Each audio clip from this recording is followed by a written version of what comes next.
दोस्तों, आपका मेरे चैनल कथा शक्ति पर स्वागत है। आपको विजय एकादशी की हार्दिक शुभकामनाएं। विजय एकादशी की कथा कहते हैं। युधिष्ठिर ने पूछा, वासुदेव, फाल्गुन के कृष्ण पक्ष में किस नाम की एकादशी होती है? कृपया करके बताइए।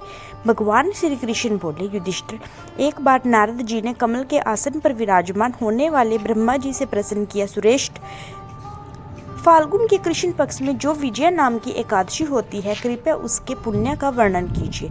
ब्रह्मा जी ने कहा, नारद सुनो, मैं एक उत्तम कथा सुनाता हूँ जो पापों का अपहरण करने वाली है। यह व्रत बहुत ही प्राचीन, पवित्र और पापनाशक है। विजय नाम की एकादशी राजाओं को विजय प्रदान करती है, इसमें तनिक भी संदेह नहीं है। पूर्व काल की बात है। भगवान श्री रामचंद्र जी 14 वर्षों के लिए वन में गए और वहां पंचवटी में सीता तथा लक्ष्मण के साथ रहने लगे। वहां रहते समय रावण ने चपलतावश विजयात्मा श्री राम की तपस्विनी पत्नी सीता को हर लिया। उस दुख से श्री राम व्याकुल हो उठे।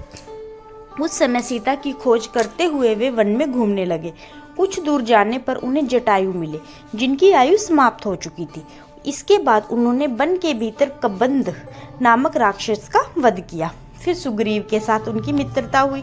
तत्पश्चात श्री राम के लिए वानरों की सेना एकत्रित हुई। हनुमान जी ने लंका उद्यान में जाकर सीता जी का दर्शन किया और उन्हें श्री राम को चिन्ह स्वरूप मुद्रिका प्रदान की। यह उन्होंने महान पुरुषार्थ का काम किया था। वहां से लौटकर वे श्री रामचंद्र जी से मिले और लंका का सारा समाचार उनसे निवेदन किया।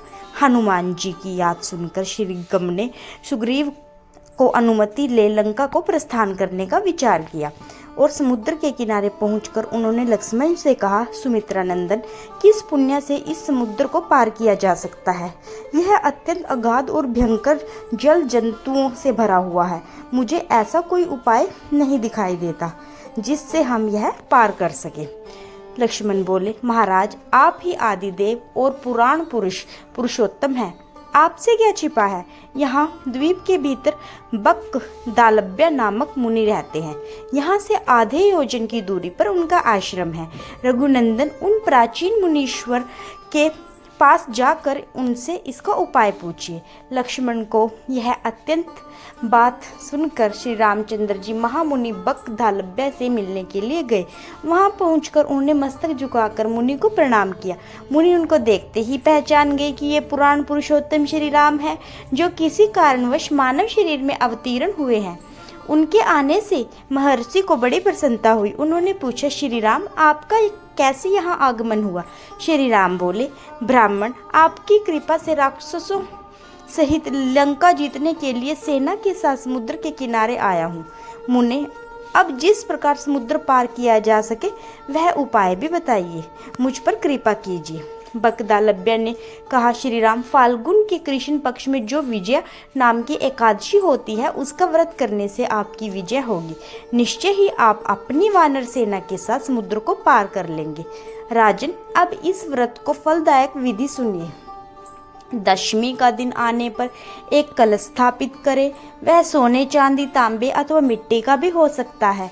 उस कलश को जल से भर कर उसमें पल्लव डाल दें। उसके ऊपर भगवान नारायण के सुवर्णमय विग्रह को स्थापित करें। फिर एकादशी के दिन प्रातःकाल स्नान करें।